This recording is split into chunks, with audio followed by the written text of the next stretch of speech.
तो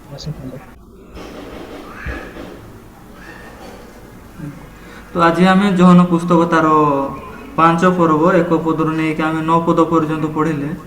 तो ये गोटे कहानी विषय लेखाई जोटा कि प्रकृत में आमर हृदय को मत से जार प्रतिफलित करें प्रकृत में आम कि प्रकार हृदय नहीं कि प्रकृत में परमेश्वर के आगे बଞ୍ଚुचु प्रकृत आम जीवन बचला बेलू प्रकृत आम से लोक कि जे जीशु को ठारू अनुग्रह को पाइबा दरकार कि प्रकृत जीशु आमको साहाय्य करवा दरकार कि आम निजे निज प्रकृत काम करुचु से जगह निजे निज द्वारा आम पापरू चाहूँ मुक्ति पाइबापी प्रकृत ये जो आम 38 वर्ष रोगीर सुस्थता विषय जब आम चिंता करवा कहले ये मेसदार निकट में पुष्करिणी बोली गोटे अच्छी से बेसेदा पोखरी बेसेदा बोली कहती तार 5टी मंडप से अनेक रोगी मैंने पड़ गए से अंध लोक मैंने अच्छा खंजर लोक मैंने अच्छा अशुष्कांग लोक मैंने पड़ रही से देखा गले बेसी लोक मैंने से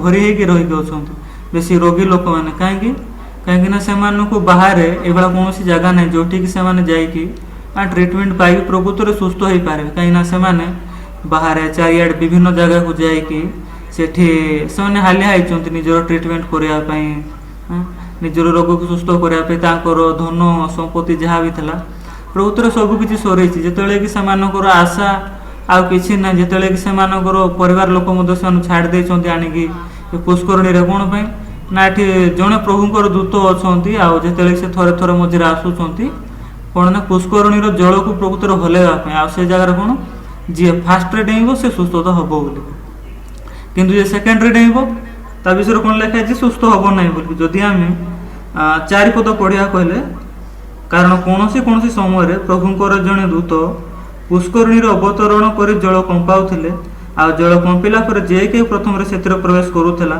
से जेकोसी रोग आक्रांत होते सुधा सुस्थ होता यदि आम ये देखा कहले ना कि परमेश्वर जड़े दूत अच्छा जे कि आसुँच जल को हलाउं जो कंपाऊँ से जेकोसी भी रोग होता कुष्ठ रोग होता कैंसर रोग होता तार किडनी फेल होता से चली पारना कि से देखी पारना तो जेकोसी भी रोग होता तो से कौन करूँ जो पानी हलुची गली जदि से फास्ट डेउची कहले ताल से जगार से सुस्थ हो पार किंतु जदि से सेकेंड डेउची कहले से जगह से सुस्थ हो पार नहीं तो लोक मैंने से जार अनेक लोक मैंने अंध खंज पीड़ित शुष्कांग लोक मैंने अच्छा तो से प्रकृत में चेष्टा करुँच कौन आम कि प्रकार प्रथम डेइबू आ सुस्थ हबू बोली से आखिरे गोटे आशा भरी होगी रही अच्छे से आशा कौन जद्यपि भी मत देखा जाऊनी किंतु मु शुणी पारुची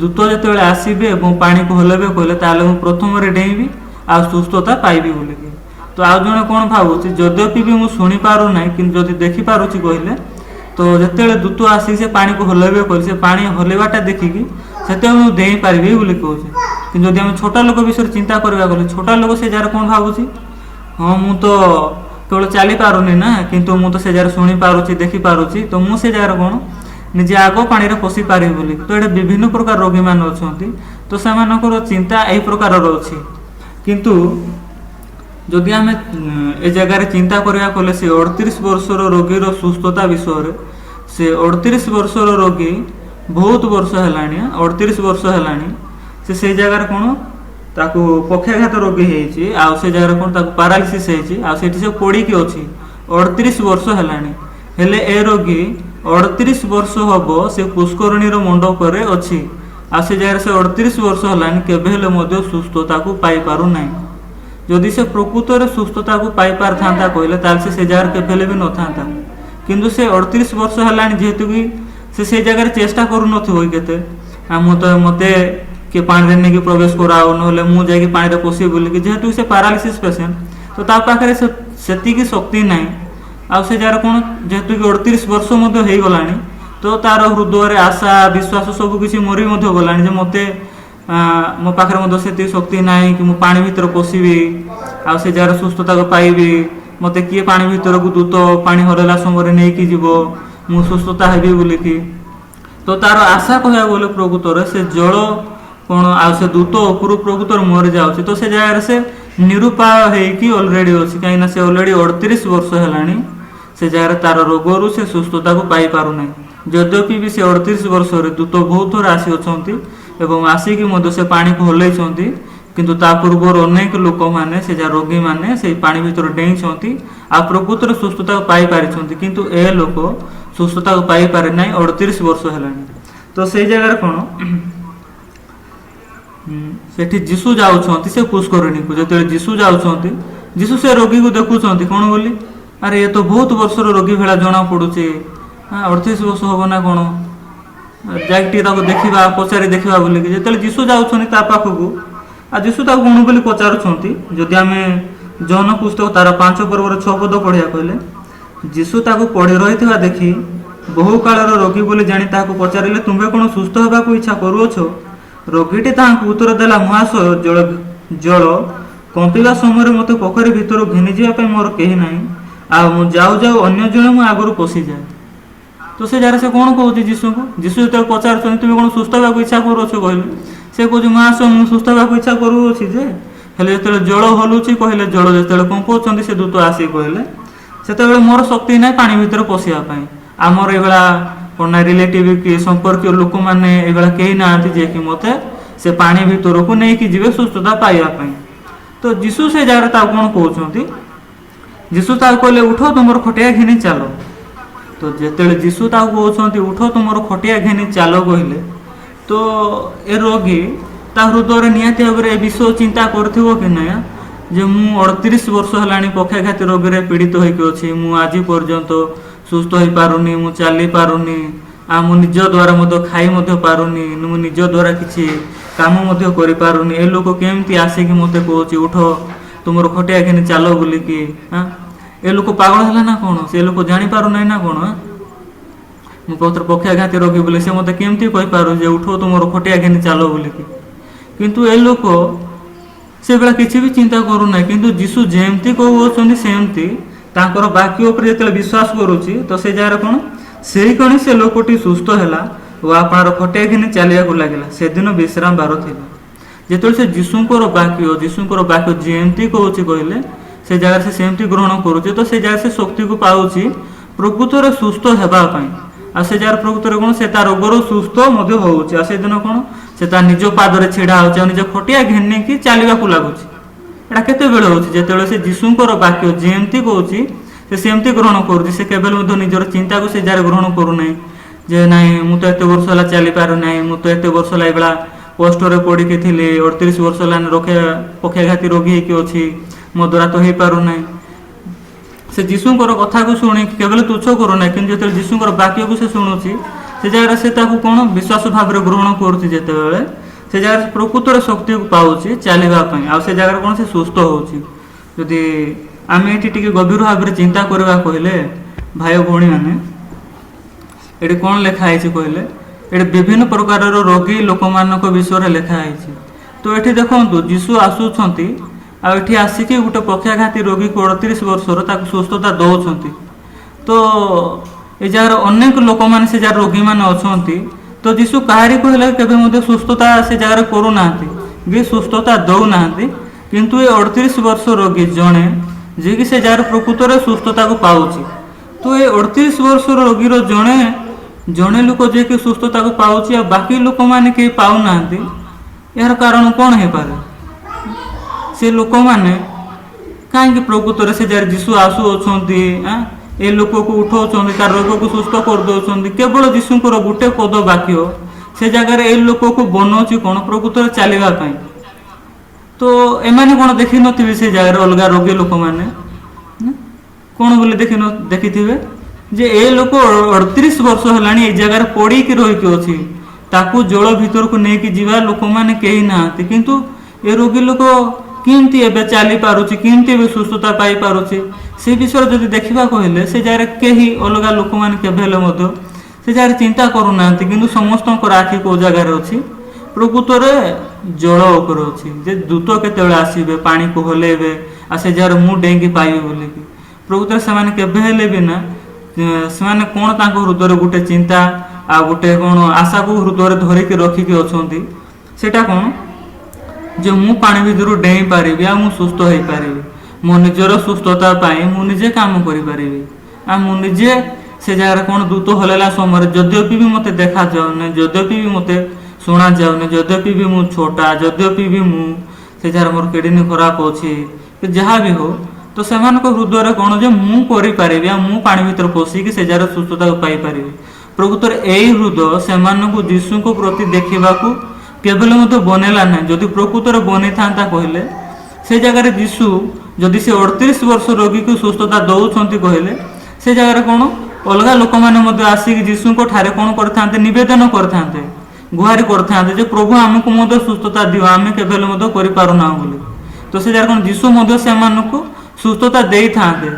ଯୀଶୁଙ୍କ ପାଖରେ କ'ଣ ଶକ୍ତି ନାହିଁ କି ଏ 38 ବର୍ଷର ରୋଗୀକୁ କେବଳ ସୁସ୍ଥତା ଦେଇପାରିବେ ଆଉ ବାକି ଲୋକମାନଙ୍କୁ ସୁସ୍ଥତା ଦେଇପାରିବେ ନାହିଁ ବୋଲିକି? ଯୀଶୁଙ୍କ ପାଖରେ ଶକ୍ତି ଅଛି, କିନ୍ତୁ ଅଲଗା ଲୋକମାନେ କାହିଁକି ପାଉନାହାନ୍ତି କହିଲେ? କାହିଁକିନା ସେମାନେ ନିଜେ ଚେଷ୍ଟା କରୁଛନ୍ତି ସେ ଜାଗାରେ ପାଇବା ପାଇଁ।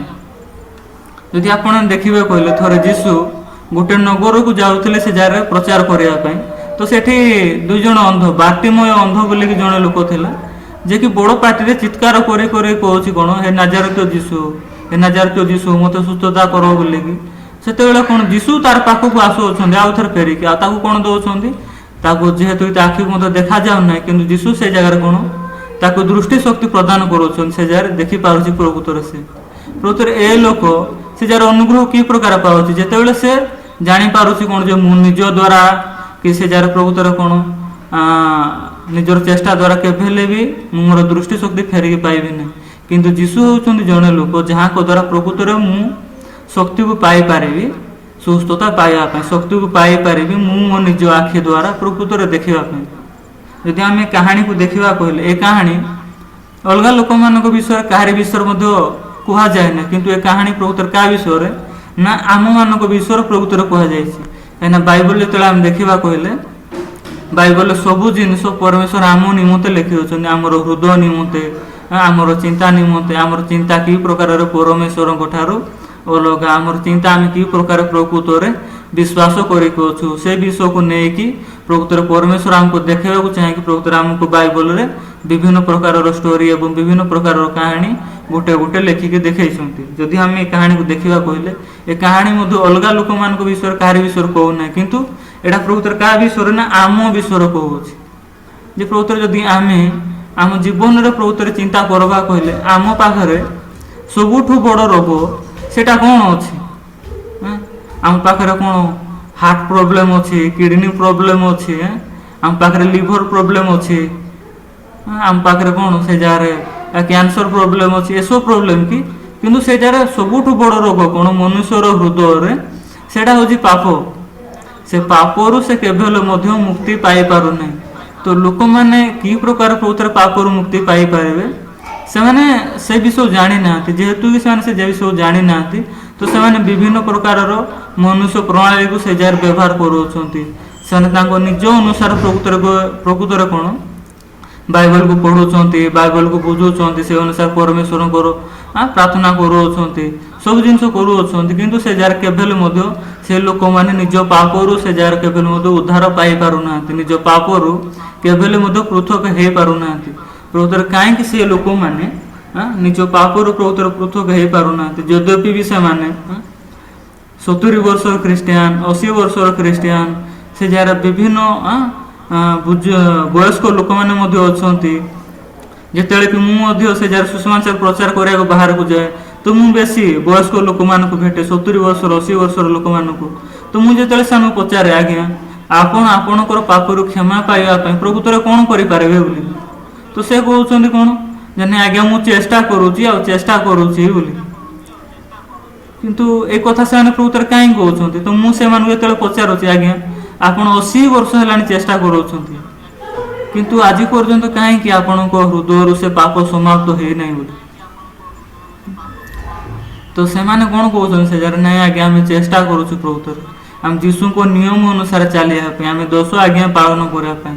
ଯେତେବେଳେ ଆମେ କରିପାରିବୁ କହିଲେ ସେତେବେଳେ ଆମେ ପ୍ରକୃତରେ କ'ଣ ପାପରୁ ମୁକ୍ତି ପାଇପାରିବୁ ବୋଲିକି ସେମାନେ ଭାବୁଅଛନ୍ତି। କିନ୍ତୁ ପ୍ରକୃତ କଥା କ'ଣ ସେମାନେ ନିଜ ଦ୍ୱାରା କେବେ ହେଲେ ମଧ୍ୟ ପାଇପାରିବେ ନା। ଯଦି ପାଇପାରିଥାନ୍ତେ କହିଲେ ସେମାନେ 80 ବର୍ଷ ହେଲାଣି ଯୀଶୁଙ୍କୁ ଜାଣିଛନ୍ତି, 80 ବର୍ଷ ହେଲାଣି ଚର୍ଚ୍ଚ ଯାଉଛନ୍ତି କହିଲେ ସେମାନେ ନିହାତି ଭାବରେ ପାଇଥାନ୍ତେ, କିନ୍ତୁ ପାଇପାରୁନାହାନ୍ତି। କ'ଣ ପାଇଁ କହିଲେ ସେମାନେ ପ୍ରକୃତରେ ଯୀଶୁଙ୍କୁ ଭେଟି ନାହାନ୍ତି। ପ୍ରକୃତ ଯୀଶୁ ଯିଏକି ବାଇବଲରେ ବିଭିନ୍ନ ରୋଗକୁ ସୁସ୍ଥତା ଦେଉଅଛନ୍ତି, ସେ ଜାଗାରେ ଲୋକମାନଙ୍କର ପାପକୁ କ୍ଷମା କରୁଅଛନ୍ତି, ପ୍ରକୃତରେ ସେଇ ଯୀଶୁଙ୍କୁ ଭେଟି ନାହାନ୍ତି। ଯଦି ପ୍ରକୃତରେ ସେ ଯୀଶୁଙ୍କୁ ଭେଟିଥାନ୍ତେ କହିଲେ ତାହେଲେ ଯୀଶୁଙ୍କ ପାଇଁ ଏଟା ବେଶୀ ବଡ଼ ସମସ୍ୟା ନୁହଁ କି ଏଟା ବେଶୀ ବଡ଼ ଜିନିଷ ନୁହଁ ଯେ ଏ ଲୋକର ପାପକୁ ସେ କ୍ଷମା କରାଇ ପାରିବେ ନାହିଁ ବୋଲି।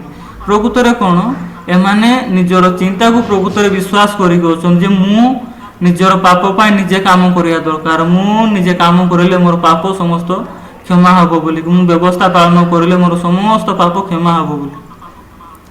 କିନ୍ତୁ ପରମେଶ୍ୱର କ'ଣ କହୁଛନ୍ତି ଯଦି ଆମେ ବାଇବଲ ଅନୁସାରେ ଦେଖିବା କହିଲେ ଟିକେ ଆମେ ପଢ଼ିବା ଯେଶାୟ ପୁସ୍ତକ ତାର 55 ପର୍ବ, ଯେଶାୟ ପୁସ୍ତକ ତାର 55 ପର୍ବ ଆମେ ପଢ଼ିବା 7 ପଦ 8 ପଦ ଆଉ 9 ପଦ। ଦୁଷ୍ଟ ଆପଣାର ପଥ ଓ ଅଧାର୍ମିକ ଆପଣାର ସଂକଳ୍ପ ପରିତ୍ୟାଗ କରୁ, ପୁଣି ସେ ସଦାପ୍ରଭୁଙ୍କ ପ୍ରତି ଫେରୁ, ତହିଁରେ ସେ ତାହାକୁ ଦୟା କରିବେ, ଆଉ ସେ ଆମ୍ଭମାନଙ୍କ ପରମେଶ୍ୱରଙ୍କ ପ୍ରତି ଫେରୁ, କାରଣ ସେ ବହୁଳ ରୂପରେ କ୍ଷମା କରିବେ। ଯେହେତୁ ସଦାପ୍ରଭୁ କୁହନ୍ତି ଆମ୍ଭର ସଂକଳ୍ପ ସକଳ ତୁମମାନଙ୍କ ସଂକଳ୍ପ ପରି ନୁହେଁ, କିମ୍ବା ତୁମମାନଙ୍କର ମାର୍ଗ ସକଳ ଆମ୍ଭର ମାର୍ଗ ପରି ନୁହେଁ, କାରଣ ପୃଥିବୀ ଅପେକ୍ଷା ଆକାଶମଣ୍ଡଳ ଯେପରି ଉଚ୍ଚ, ସେହିପରି ଆମ୍ଭର ମାର୍ଗ ସକଳ ତୁମମାନଙ୍କର ମାର୍ଗ ଅପେକ୍ଷା ଓ ଆମ୍ଭର ସଂକଳ୍ପ ସକଳ ତୁମମାନଙ୍କର ସଂକଳ୍ପ ଅପେକ୍ଷା ଉଚ୍ଚତର ଅଟେ। ତ ଏଇ ଜାଗାରେ ଏହି ପ୍ରକାର ଲେଖା ହେଇଛି। ଯଦି ଭାଇ ଭଉଣୀମାନେ ପ୍ରକୃତରେ ଯଦି ମୁଁ ମୋ ନିଜର ଜୀବନକୁ ପ୍ରକୃତରେ ମୁଁ କି ପ୍ରକାରରେ ସେଇ ଜାଗାରେ ପରିତ୍ରାଣକୁ ପାଇଲି, ଯଦି ମୁଁ ସେ ବିଷୟରେ ଟେଷ୍ଟିମୋନି ଦେବି କହିଲେ, ତ ଆକ୍ଚୁଆଲି ମୋର ବାପା ହେଉଛନ୍ତି କ'ଣ ଜଣେ ବାପ୍ଟିଷ୍ଟ ଚର୍ଚ୍ଚର ପାଷ୍ଟର, ଆଉ ସେ ହେଉଛନ୍ତି ବେଶୀ ପୁରୁଣା ଖ୍ରୀଷ୍ଟିଆନ। ଯେହେତୁ କି ସେ ବାପ୍ଟିଷ୍ଟ ଚର୍ଚ୍ଚର ପାଷ୍ଟର, ତ ତାଙ୍କୁ ବେଶୀ ଭଲ ଭାବରେ ଜଣା ବାଇବଲରେ 10 ଆଜ୍ଞା କେମିତି ଲେଖା ହେଇଛି, ଆଉ ବାଇବଲରେ 10 ଆଜ୍ଞା କାହାକୁ ଦିଆହେଇଛି, ବାଇବଲରେ ଈଶ୍ୱରଙ୍କ ଆଜ୍ଞା ପାଳନ କରିବା ଦରକାର ନା ନାହିଁ, କି ପ୍ରକାର ଆମେ ପାପର କ୍ଷମା ପାଇପାରବା, କ'ଣ କଲେ ପାପର କ୍ଷମା ହେଇପାରବା। ମୋର ବାପା ଯେହେତୁ କି ବାପ୍ଟିଷ୍ଟ ଚର୍ଚ୍ଚର ପାଷ୍ଟର, ସେଥିପାଇଁ ସେ କ'ଣ ମୋତେ ସବୁ ଜିନିଷକୁ ଶିଖାନ୍ତି। ଯେହେତୁ କି ମୁଁ ଜଣେ ପାଷ୍ଟରଙ୍କର ପୁଅ, ତ ସେ ଜାଗାରେ ଯେହେତୁ ମୁଁ ବାପାଙ୍କ ଠାରୁ ଶିଖିଅଛି କ'ଣ ମିଛ କୁହ ନାହିଁ, ନର ହତ୍ୟା କର ନାହିଁ, ଘୃଣା କର ନାହିଁ, ଲୋଭ କର ନାହିଁ, ପ୍ରତି କ'ଣ ବିଶ୍ରାମ ବାରକୁ ପବିତ୍ର ରୂପେ ପାଳନ କର। ତ ଯେହେତୁ କି ମୁଁ 10 ଆଜ୍ଞାକୁ ଭଲସେ ଜାଣିଛି, ତ ମୁଁ ସେ ଜାଗାରେ ବେଶୀ କଠିନ ଭାବରେ ସେ ଜାଗାରେ ଚେଷ୍ଟା କରୁଛି କ'ଣ ବ୍ୟବସ୍ଥାକୁ ପାଳନ କରିବା ପାଇଁ, ବ୍ୟବସ୍ଥାକୁ କ'ଣ କରିବା ପାଇଁ ପ୍ରକୃତରେ ସେ ଜାଗାରେ ନିଜ ଦ୍ୱାରା ପ୍ରକୃତରେ ସଫଳ କରିବା ପାଇଁ। କିନ୍ତୁ ଯେତେବେଳେ ମୁଁ ମୋ ଜୀବନ ପ୍ରକୃତରେ ସେ ଜାଗାରେ ଦେଖୁଛି, ତ ମୁଁ ଯେତିକି ଚେଷ୍ଟା କରୁଛି ବ୍ୟବସ୍ଥା ପାଳନ କରିବା ପାଇଁ, ସେ ଜାଗାରେ କେବେ ହେଲେ ମଧ୍ୟ ମୋ ଦ୍ୱାରା ସେ ଜିନିଷ ହେଉନାହିଁ। କ'ଣ ପାଇଁ? ମୁଁ ଯେତିକି ମିଛ ନ କହିବାକୁ ଚାହୁଁଛି ମୁଁ ସେତିକି ମିଛ କହୁଛି, ମୁଁ ଯେତିକି ଚୋରି ନ କରିବାକୁ ଚାହୁଁଛି କହିଲେ ମୁଁ ସେତିକି ଚୋରି କରୁଛି, ଯେତିକି ପାପ ନ କରିବାକୁ ଚାହୁଁଛି ମୁଁ ସେତିକି କରୁଛି। ମୁଁ ଚାହୁଁଛି ପ୍ରକୃତରେ କ'ଣ ପରମେଶ୍ୱରଙ୍କର ନିୟମ, ପରମେଶ୍ୱରଙ୍କ ବ୍ୟବସ୍ଥା ସବୁ ଜିନିଷ ଭଲସେ ପାଳନ କରିବା ପାଇଁ, କିନ୍ତୁ ମୋ ଦ୍ୱାରା ସେ ଜିନିଷ କେବେ ହେଲେ ମଧ୍ୟ ହେଇପାରୁନାହିଁ, କି ମୁଁ ସେ ଜିନିଷ କେବେ ହେଲେ ମଧ୍ୟ ପାଳନ କରିପାରୁନାହିଁ। ଓଲଟି କ'ଣ ମୁଁ ଗୋଟେ ଜିନିଷକୁ ପ୍ରକୃତରେ ସେ ଜାଗାରେ କ'ଣ ନା ଚାହୁଁଛି ନିଜ ଦ୍ୱାରା ପ୍ରକୃତରେ ପାଳନ କରିବା ପାଇଁ। ତ ମୁଁ ଯେତେବେଳେ ସେ ଜାଗାରେ ଦେଖୁଛି, ତ ମୋ ଦ୍ୱାରା ଯେତେବେଳେ ପାପ ହେଇଯାଉଛି, ସେତେବେଳେ ମୁଁ ବାପାଙ୍କ ପାଖକୁ ଯାଇକି ପଚାରୁଛି, ଯେହେତୁ ସେ ପାଷ୍ଟର, ତ ବାପା ମୋ ଦ୍ୱାରା ପାପ ହେଇଯାଉଛି, ମୁଁ କି ପ୍ରକାର ନିଜ ପାପରୁ କ୍ଷମା ପାଇପାରିବି? ତ ମୋର ବାପା ମୋତେ କହୁଛନ୍ତି ପରମେଶ୍ୱରଙ୍କ ପାଖରେ କ୍ଷମା ମାଗ, ପରମେଶ୍ୱର ତୋତେ କ୍ଷମା କରିବେ ବୋଲି। ତ ମୁଁ ସେ ଜିନିଷ ଦେଖିଲେ ପରମେଶ୍ୱରଙ୍କ ପାଖରେ ଯେତେବେଳେ ଯାଇକି କ୍ଷମା ମାଗୁଛି କହିଲେ, ସେ ପ୍ରାର୍ଥନା କରିବା ସମୟରେ ତ ମୋତେ ଖୁସି ଲାଗୁଛି, କିନ୍ତୁ ପ୍ରାର୍ଥନା କରିସାରିଲା ପରେ ମୋର ହୃଦୟ ବୋଝଗ୍ରସ୍ତ ହେଇଯାଉଥିଲା। ସେ ସମୟରେ ବୋଝଗ୍ରସ୍ତ କାହିଁକି? ପ୍ରକୃତରେ ମୋର ପାପ କ୍ଷମା ହେଲା କି? କେତେ ପ୍ରତିଶତ ମୋର ପାପ କ୍ଷମା ହେଲା? ପ୍ରକୃତରେ ମୋର ସମସ୍ତ ପାପ ସରଲା କି? ପ୍ରକୃତରେ ସମସ୍ତ ପାପ ମୋର ପରମେଶ୍ୱର ନେଇଗଲେ କି? ତ ମୁଁ ଏଇ ବିଷୟକୁ ଅତି ଗଭୀର ଭାବରେ ପ୍ରକୃତରେ ଚିନ୍ତା କରିବାକୁ ଲାଗୁଥିଲି, ପ୍ରକୃତରେ କି ପ୍ରକାର ମୁଁ ପାପରୁ ଉଦ୍ଧାର ପାଇପାରିବି। ତ ମୁଁ ଯେତେ ବି ଚେଷ୍ଟା କରୁଥିଲି, ମୁଁ ନିଜ ଦ୍ୱାରା କେବେ ହେଲେ ମଧ୍ୟ ପାପରୁ ଉଦ୍ଧାର ପାଇପାରୁନଥିଲି। ମୁଁ ନିଜ ଦ୍ୱାରା କେବେ ହେଲେ ବି ସେଇ ଜାଗାରେ କ'ଣ ବ୍ୟବସ୍ଥାକୁ ପ୍ରକୃତରେ ପାଳନ କରିପାରୁନଥିଲି। ତ ସେ ଜାଗାରେ ଜଣେ ପରମେଶ୍ୱରଙ୍କର ଦାସ ଥିଲେ, ଯେତେବେଳେ ସେ ଆସିଲେ ମୋତେ ବାକ୍ୟ ପ୍ରଚାର କରିଲେ କହିଲେ, ସେତେବେଳେ ସେ ପ୍ରଥମରେ ଯେଶାୟ ପୁସ୍ତକ ତାର 55 ପର୍ବର 7 ପଦ 8 ପଦ ଆଉ 9 ପଦକୁ ନେଇକି ମୋ ସହିତ ସହଭାଗିତା କରିଲେ। ଆଉ ସେ କ'ଣ କହିଲେ ଏଠି, ଯେ ଦୁଷ୍ଟ ଆପଣାର ପଥ ଅଧାର୍ମିକ ଆପଣାର ସଂକଳ୍ପ ପରିତ୍ୟାଗ କରୁ, ଆଉ ସେ ସଦାପ୍ରଭୁଙ୍କ ପ୍ରତି ଫେରୁ, ଆଉ ସେ କ୍ଷମା କରିବେ ବୋଲି। କାହିଁକି? कहीं परमेश्वर मार्ग आ मोर मार्ग सामान ना परमेश्वर रास्ता मोर रास्ता सामान ना पृथ्वी ठार आकाश मंडल जेपरी हो परमेश्वर ठार मोर रास्ता सेपरी अलगा अच्छे तो मोर रास्ता केवल परमेश्वर सहित सामान ना प्रकृतर कि प्रकार प्रकृतर बाइबल को बुझी मु प्रकृतर कि प्रकार परमेश्वर देइथिबा जिनस प्रकृतर बाइबल को बुझुची सेटा होची इंपोर्टेंट तो से जैसे से परमेश्वर दास मत विषय को नहीं कहते जे प्रकृत में परमेश्वर व्यवस्था को बाइबल रे कौन पाई दे अछंती प्रकृत में परमेश्वर धार्मिक होबार कि पापरू क्षमा पाइबार प्रकृत रास्ता कौन दे अछंती जदि से जोहन पुस्तक तार 5 पर्वर कहानी विषय कहते कौन जे प्रकृत में लोक मैंने निजे चेष्टा कर निज रोगर सुस्थता पाइबापी किंतु से बहुत वर्ष है चेष्टा कर जगह रोग थी मरी जाऊँच किंतु तथापि भी से रोगर से सुस्थता पाई पार ना कहीं प्रभुत्व से जीशु को देखुना जीशु से कौन कहते जीशु से कौन देवाक चाहूँ तो से जगह कौन जो बाकी को देखेले प्रभुत्व मत कहले तू प्रकृत में कौन तू तो निज को बाइबल अनुसार देखुचु कि तू तो निज को प्रकृत में कौन ईश्वर को वाक्य अनुसार देखुचु कि ईश्वर को वाक्य प्रकृत में तोते कौन कहे तू प्रकृत में धार्मिक कि प्रकार हो पारू तू कि प्रकार प्रकृत में निज पापरू क्षमा पाई पारू तो से जगह कौन मो हृदय से जगह कथा को शुणिली तो मो हृदय गोटे कथा आसला हाँ मु कहीं तो हाँ मु परमेश्वर कथा सब मानुची परमेश्वर कहते ना 10 आज्ञा पालन कर तो मुझे पालन करुच्ची मुझे सब करुच्ची बोलिकी तो से जगह से विषय कहले तो मुझे ये विषय उत्तर देली तो हाँ मु ईश्वर सब इच्छा जोड़ा जोड़ा बाइबल कहते प्रकृत में मुझे जिन पालन करुच्ची तो ईश्वर तो कहते ना व्यवस्था पालन करले प्रकृत में तुम्हें धार्मिक हम बोलिकी तो से जगह से कहले ठीक हो चल आम टे ईश्वर वाक्य को देखा बोलिकी से मत कौन रोमियो पुस्तक तार 3 पर्वर 20 पद को लेकिन देखेले चलतु आम टे पढ़ा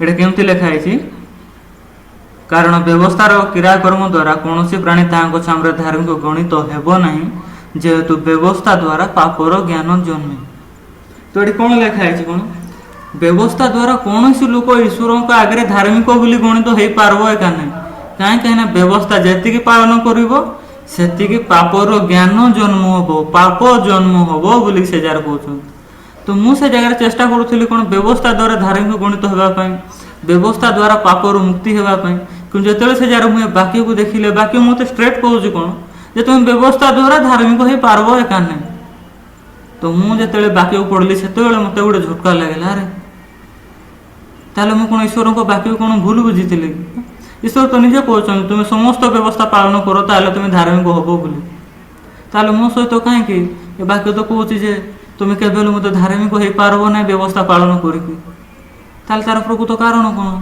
कि मु प्रकृतर कौन ईश्वर ये व्यवस्था को कौन पाई दे से विषय को प्रकृतर मुझे जानी नी प्रकृतर ईश्वर व्यवस्था को बाइबल देवार गोटे कारण अच्छे ईश्वर प्रकृतर कौन व्यवस्था को देले कौन पेटे लिखाई कौन पापर ज्ञान जानापी जदि आप पढ़े कहले से रोमियो पुस्तक 7 पर्वर आम टे 7 पद जदि पढ़ा कहले ताल आउ बुझीपर ये केमती लिखाई तेबे आम्भे मैंने कौन कह व्यवस्था कौन पाप ता केबे न हो बरं पाप कौन ता व्यवस्था बिना मुझे जानी न था कारण लोभ करो ना व्यवस्था यह कही नथिले लोभ कौन ताहा मुझे जानी न था तो ये कि प्रकार लिखाई रोमियो पुस्तक तार 7 पर्वर 7 पदरे जे व्यवस्था कौन व्यवस्था मत देखो प्रकृत में पाप कौन जे कौन व्यवस्था लिखाई कौन लोभ करो ना जदि मु लोभ करुच्ची कहले ताल सेटा होची पाप व्यवस्था लिखाई चोरी करो ना जदि मु चोरी करुच्ची कहले सेटा होची पाप तो ये प्रकृत में कौन व्यवस्था मत कौन पाई दिखाई पाप जानिया को दिखाई ना कि धार्मिक होगाकू प्रकृत में दिखाई व्यवस्था प्रकृत में कौन आईना सदृश जदि आम प्रकृत में आईना सम्मुखें जाकि छिड़ा हवा ताले कौन आम कौन देखिपर आम चेहरार केते दाग लगी कला दाग लगी कौटू धड़ा दाग लगी कि आम आखिर मैला टे लगी कि आमर ये कौन कौन दाग लगी कि कौन क्रीम पाउडर लगेला बेलू टे आड़े इड सियाड टे कि तो आम कौन सब जिन को आगे छिड़ा देखी पार्छ प्रकृत में आईना आगे छिड़ा देखी पारुछु किंतु आमे आईना द्वारा जानूचु कौन प्रकृत जे मो चेहरा एटा दोष त्रुटि अच्छी आ द्वारा कौन आम से जगह कौन ताकू समाधान करुचु किंतु प्रकृत आईना से जिनस प्रकृत समाधान करुच्ची कि केबे ना आईना से जिनस को आम चेहरा लगी दाग को प्रकृत आईना देखई दौची किंतु से जिनस को से कौन पोछि दौची कि नहीं से मैला कौन से सफा कर दौची कि आम चेहरा जोटा लगी नहीं किंतु कौन आईना आम चेहरा लगी दोष कौन से दाग को से कला दाग को समस्त दाग को प्रकृत कौन आमको देखई दौची जे इटा दाग अच्छी बोले किंतु आईना प्रकृत ताको सफा करि पारुनी कहीं आईना ता पाखरे से शक्ति एका नहीं कहीं आईनार शक्ति केवल गोटे जिनस सेटा हूँ कौन आपणकर चेहरा लगी दाग को आपन को देखई पार आपण चेहरा कौन प्रोब्लेम अच्छी सेटा से आपन को देखई पार किंतु से प्रोब्लेम को से समाधान करि पारबो नहीं किंतु जदि हम व्यवस्था विषय देखा कहले ताले व्यवस्था भी तो समान ना व्यवस्था हम कौन देखो लोभ करूना एटा हूँ पाप सेटा हूँ पाप सेटा हूँ पाप आमको तो केवल पाप देखई दौची हेले प्रकृत कौन व्यवस्था ताको समाधान कर से आईना परिका जदि हम देखा कहले आईना केवल आम चेहरार दाग हमको देखई दौची किंतु ताको सफा कर पारुना किंतु एठी जदि हम देखा कहले व्यवस्था मध्य कौन हमको आमर पाप देखई दौची प्रकृत ताको कौन सफा कर पारुना बुझिले कि नहीं भाई भौणी आम भावुँ कौन जे व्यवस्था द्वारा प्रकृत आम धार्मिक हो पार पापरू मुक्ति पाई पार बोले प्रकृत सेमती नुह किंतु व्यवस्था आमको दिखाई कौन जे आम प्रकृत निजर पाप को प्रकृत देखी पार पाप कौन से विषय को प्रकृत आम जापर बुझिले कि नहीं सेठी यदि आम आउ गोटे वाक्य पढ़ा कहले ये गोटे विषय लिखाई कौन गालतीय पुस्तक तार 3 पर्वर 10 पदटी आम पढ़ा कौन लिखाई कारण जिते लोक व्यवस्थार क्रियाकर्म करती से शापग्रस्त जेणु लेखा अच्छी जे कि व्यवस्था पुस्तक लिखित समस्त कथा पालन करने से नित्य प्रभुत्व न हुए से शापग्रस्त बुझे कि ये जदि आप देखिए कहले गालतीय पुस्तक तार 3 पर्वर 10 पदर कि प्रकार लिखाई ये 2 प्रकार कथा लिखाई कौन कारण जिते लोक व्यवस्थार क्रियाकर्म करती से शापग्रस्त माने जे व्यवस्था को पालन करुच्ची से अभिशाप पाइबा लोक आ कौन जे कि व्यवस्था पुस्तक लिखित समस्त कथा पालन करने से नित्य प्रभुत्व न हुए से शापग्रस्त आ कौन जे व्यवस्था को पालन न करुच्ची से शापग्रस्त माने जे पालन करुच्ची से अभिशाप पाइब आ जे पालन न करुच्ची से अभिशाप पाइब ताहले व्यवस्था प्रकृत मनुष्य को धार्मिक करने को दिहला ना प्रकृत मारिया को दिहला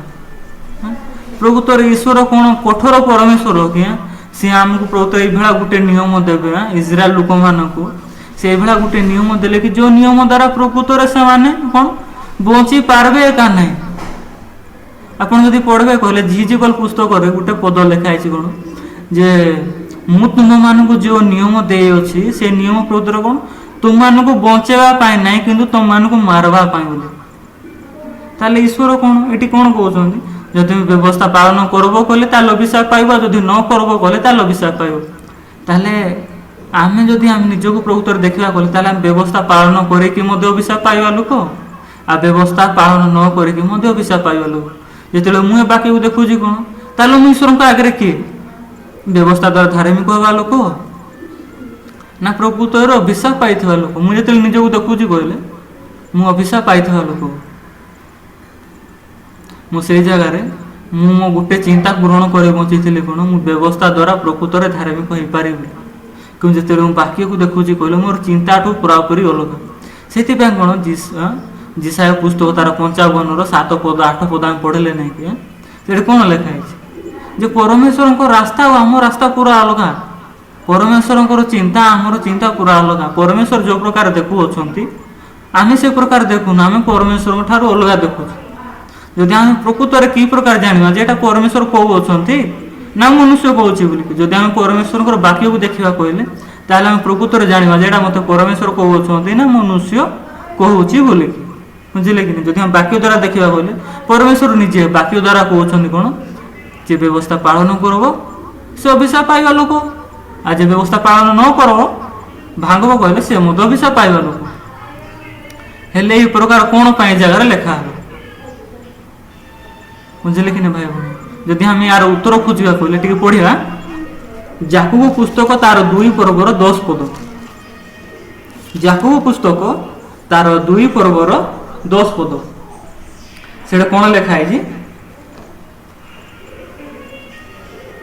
कारण जे कई समस्त व्यवस्था पालन कर केवल गोटिक विषय झुंटी पड़े तेज से समस्त व्यवस्था लंघन दोष दंडनीय हुए कौन लिखाई परमेश्वर निजे वाक्य कौन लिखुंट कारण जे कि समस्त व्यवस्था पालन कर केवल गोटिक विषय झुंटी पड़े तेज से समस्त व्यवस्था लंघन दोष दंडनीय हुए बोले मान जदि आम परमेश्वर आमको 10टा आज्ञा दे कहले जदि आम 9टा भी पूरापूरी भल से पालन करुचु आ जदि केवल गोटे पाप कर दौचु सेटा हूँ कौन मिछ कहबार नाला किंतु कहीदेली कहले ताले प्रकृत कौन आम समस्त व्यवस्था लंघन दोष दंडनीय होचु आम केवल मिछ जो परमेश्वर व्यवस्था दे मिछ कह ना बोलिकी जदि आम मिछ कहूँ कहले केवल से व्यवस्था प्रति आम दंड पाइबा ना किंतु बाकी जो 10टा नियम 9टा नियम अच्छी से सबू जाक ता सहित भंगा गला आम कौन पाइबा से 10टा जाक नियम भांगा सहित समान लोक हेलु आम कौन से 10टा जाक नियम दंड प्रकृत पाइबा बुझिले कि ना भाई भौणी जदि आम आउ टे पढ़ा कहले 11 पद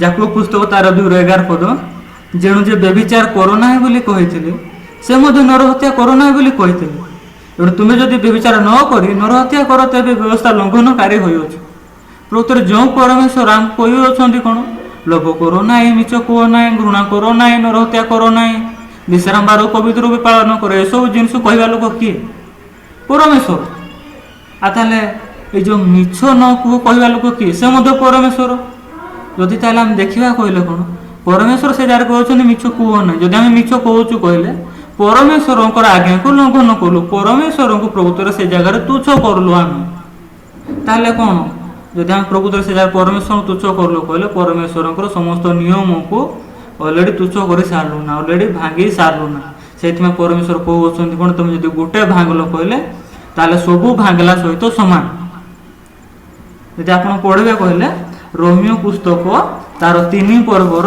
19 पदर कौन लिखाई रोमियो पुस्तक तार 3 पर्वर 19 पद आम्भे मैंने तो जानू जे व्यवस्था जहाँ जहाँ कहे से सब व्यवस्था दिन लोक मान कहे जेपरि प्रत्येक मुख बंद करा जीवो समस्त जगत ईश्वर को विचार रे दंडनीय है हेले व्यवस्था ये कौन कहुची आम्भे मैंने जानू जे व्यवस्था जहाँ जहाँ कहे से व्यवस्थार अधीन लोक मान कहे कौन जेपरी प्रत्येक मुख बंद करा जीवो सबू लोक मानकर पार्टी बंद करा जीवो और समस्त जगत ईश्वर को विचार रे दंडनीय हम से शेष दिन ईश्वर को विचार रे सबू लोक जो प्रकार दंडनीय हे से कौन दिखाई व्यवस्था दिखाई जदि आम ईश्वर को व्यवस्था सम्मुख थाए कि कौन सी लोक कहीपर कि जे ईश्वर मु तुम समस्त नियम को पालन कर ईश्वर तुम जो जो नियम देते मुझे सब जाक पालन कर प्रकृत व्यवस्था कौन दिहला कहले मनुष्य को प्रकृत तार प्रकृत रूप देखापी जे से प्रकृत कौन सबुठ बड़ पापी से निज द्वारा से जो भाव जो व्यवस्था पालन कर प्रकृत धार्मिक हो पारि द्वारा चेष्टा कर प्रकृत हो पारि बोली से द्वारा केवल हो पारब ना प्रकृत से केमती हो पार से जगह केवल ईश्वर को वाक्य को देखिले ना कि निजे चेष्टा करले प्रकृत से जगह धार्मिक हो पार केवल निजे चेष्टा कर से धार्मिक हो पारबन से व्यवस्था ये लोक मान कौन कहूँ जे ये लोक मान कौन प्रत्येक मुख बंद करा माने सबू लोक मान ईश्वर कौन कहे विचार दिन में समस्त लोक मान कौन पार्टी को बंद करा आ सबू लोक मान कौन ईश्वर को आगे कौन केवल दंडनीय बोली देखा जदि आम प्रकृत परमेश्वर को व्यवस्था अनुसार निजक देखा कहले आम प्रकृत कौन व्यवस्था पालनकारी लोक माने आम प्रकृत कौन व्यवस्था पालन करी स्वर्ग जाई पारिबा लोक माने कि नहीं ପ୍ରକୃତରେ ଆମେ କ'ଣ ବ୍ୟବସ୍ଥା ପାଳନ କରିକି ସବୁଠୁ ବଡ଼ ଅଭିଶାପ ପାଇଥିବା ଲୋକମାନେ, ଅଭିଶପ୍ତ ହୋଇଥିବା ଲୋକମାନେ, ପ୍ରକୃତରେ ଆମେ ସେଇ ଜିନିଷକୁ କେବେ ହେଲେ ମଧ୍ୟ ଦେଖିପାରୁନୁ।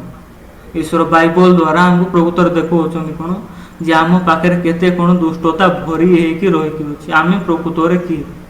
ଆମେ ହେଉଛୁ କ'ଣ ସବୁଠୁ ବଡ଼ ପାପ।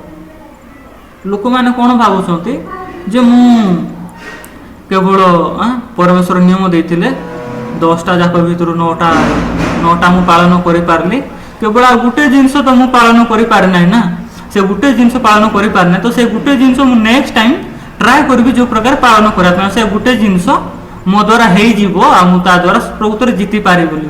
କିନ୍ତୁ ପରମେଶ୍ୱରଙ୍କ ନିୟମ ଅନୁସାରେ ଦେଖିଲେ କ'ଣ ଗୋଟେ ଭାଙ୍ଗିଲ ମାନେ ସବୁ ଭାଙ୍ଗିଲ, ପାଟି ବନ୍ଦ। ପରମେଶ୍ୱର ଏହି ପ୍ରକାର କହୁଛନ୍ତି। ଯଦି ଆମେ ୟାକୁ ଆଉ ଟିକେ ଡିଟେଲ ଭାବରେ ବୁଝିବା କହିଲେ, ମନେ କରନ୍ତୁ ଉଦାହରଣ ସ୍ୱରୂପ ଆପଣମାନେ କାର ଡ୍ରାଇଭିଂ ଲାଇସେନ୍ସ ପାଇଁ ଆପ୍ଲାଏ କରିବାକୁ ଯାଇଅଛନ୍ତି। ହେଲେ କାର ଡ୍ରାଇଭିଂ ଲାଇସେନ୍ସ ପାଇବା ପାଇଁ ଆପଣମାନଙ୍କୁ କ'ଣ ଦେବାକୁ ହେବ? ପ୍ରଥମେ ଡ୍ରାଇଭିଂ ଟେଷ୍ଟ ଦେବାକୁ ହେବ।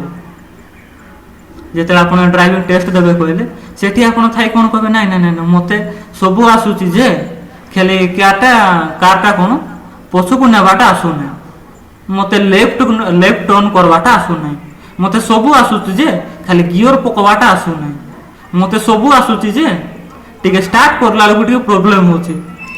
ହେଲେ ଏଇଭଳିଆ ଲୋକକୁ ସେ ଜାଗାରେ କ'ଣ RTO ବାଲା ଲାଇସେନ୍ସ ଦେବେ କି? ନାଇଁ, କେବେ ହେଲେ ମଧ୍ୟ ଦେବେ ନାହିଁ। ବୁଝିଲେ କି ନା? ସେ ଲୋକ ପ୍ରକୃତରେ ଫେଲ୍। ବୁଝିଲେ କି ନା ଭାଇ ଭଉଣୀ? ସେ ଲୋକ କେବେ ହେଲେ ମଧ୍ୟ ସେ ଜାଗାରେ ପାସ୍ ହେଇପାରିବ ଏକା ନାହିଁ। ତାହେଲେ ଆମେ ଈଶ୍ୱରଙ୍କ ବିଚାରରେ, ଈଶ୍ୱରଙ୍କ ନିୟମରେ ପ୍ରକୃତରେ କି ସବୁଠୁ ବଡ଼ ଦୁଷ୍ଟ ଲୋକ। ଆମେ ନିଜ ଦ୍ୱାରା କେବେ ହେଲେ ମଧ୍ୟ ସେ ଜାଗାରେ ଧାର୍ମିକ ହେଇପାରିବା ଏକା ନାହିଁ। ତାହେଲେ ଆମେ କି ପ୍ରକାର ପ୍ରକୃତରେ ଧାର୍ମିକ ହେଇପାରିବା? ଯଦି ଆମେ ପଢ଼ିବା କହିଲେ ଟିକେ ବାହାର କରିବା ଗାଲାତୀୟ ପୁସ୍ତକ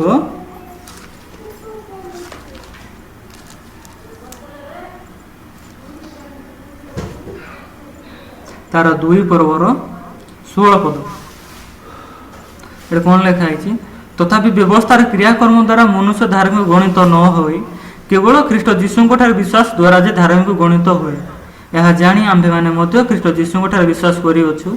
ଯେପରି ବ୍ୟବସ୍ଥାର କ୍ରିୟାକର୍ମ ଦ୍ୱାରା ଧାର୍ମିକ ଗଣିତ ନ ହୋଇ ଖ୍ରୀଷ୍ଟଙ୍କଠାରେ ବିଶ୍ୱାସ ଦ୍ୱାରା ଧାର୍ମିକ ଗଣିତ ହେଉ, କାରଣ ବ୍ୟବସ୍ଥାର କ୍ରିୟାକର୍ମ ଦ୍ୱାରା କୌଣସି ମନୁଷ୍ୟ ଧାର୍ମିକ ଗଣିତ ହେବ ନାହିଁ।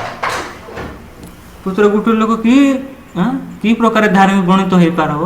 ସେଟା କେବଳ କ'ଣ ଖ୍ରୀଷ୍ଟ ଯୀଶୁଙ୍କଠାରେ ବିଶ୍ୱାସ କରିବା ଦ୍ୱାରା, ନା କି ନିଜେ ଚେଷ୍ଟା କରିବା ଦ୍ୱାରା, ନା କି ବ୍ୟବସ୍ଥା ପାଳନ କରିବା ଦ୍ୱାରା। ବ୍ୟବସ୍ଥା ପାଳନକାରୀ ଲୋକମାନେ ପ୍ରକୃତରେ କ'ଣ ଈଶ୍ୱରଙ୍କ ଆଖି ଆଗରେ ଅଭିଶାପ ପାଇଥିବା ଲୋକମାନେ, ସବୁଠୁ ବଡ଼ ପାପୀ ଲୋକମାନେ। ଏମାନେ କ'ଣ ପ୍ରକୃତରେ ବ୍ୟବସ୍ଥା କ'ଣ ସେ ବିଷୟକୁ ପ୍ରକୃତରେ ଜାଣିନାହାନ୍ତି। ସେଥିପାଇଁ କ'ଣ ଏମାନେ ପ୍ରକୃତରେ ଚେଷ୍ଟା କରୁଛନ୍ତି ବ୍ୟବସ୍ଥା ପାଳନ କରିବା। ଯଦି ଆମେ ପ୍ରକୃତରେ ନିଜକୁ ଦେଖିବା କହିଲେ ଆମେ ପ୍ରକୃତରେ କେବେ ହେଲେ ମଧ୍ୟ ସେ ଜାଗାରେ ବ୍ୟବସ୍ଥାକୁ ପାଳନ କରିପାରିବା ଏକା ନାହିଁ। ଆମ ଶରୀରରେ ସେ ଶକ୍ତି ନାହିଁ ଏକା ବ୍ୟବସ୍ଥାକୁ ପାଳନ କରିବା ପାଇଁ। ସେଥିପାଇଁ କ'ଣ ଈଶ୍ୱର କାହାକୁ ଦେଉଛନ୍ତି?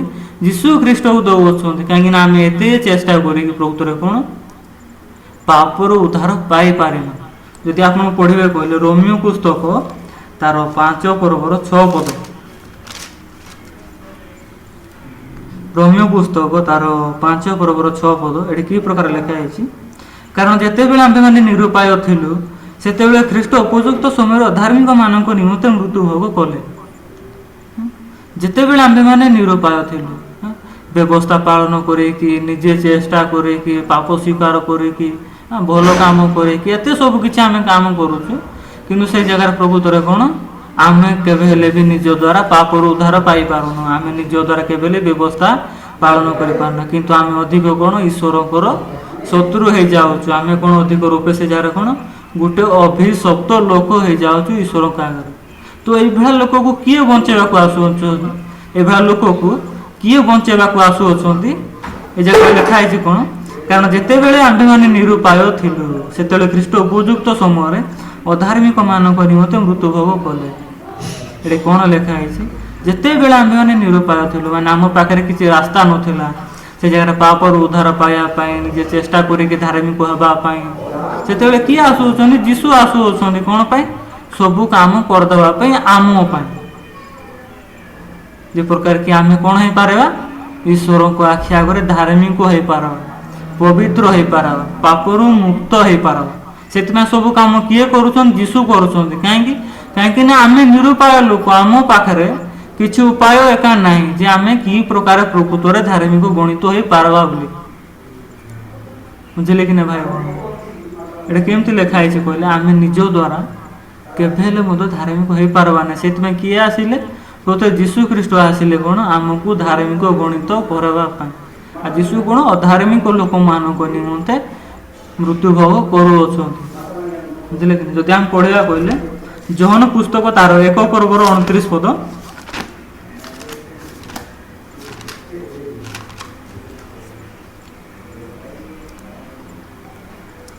जहन पुस्तक तार 1 पर्वर 29 पद तहियार दिन से जीशु को निज पाखक आसुवा देखी कहले यही देख ईश्वर को मेष शावक जे जगतर पाप बोही नहीं जाए ये क्या विषय लिखाई जीशु को विषय लिखाई बाकी जगत जहन ये जगह साक्ष्य दौरान कौन यही देख ईश्वर को मेष शावक जे जगतर पाप बोही नहीं जाते प्रकृत जीशु ऊपर जगतर समस्त पाप अच्छी आ से कौन जगतर समस्त पाप को बोही नहीं जाए से कौन जीशु कौन कर पाप को लेकिन प्रकृत कौन क्रूस उपर ताकू समाप्त कर पढ़ा कहले एप्री पुस्तक तार 10 पर्वर 10 पद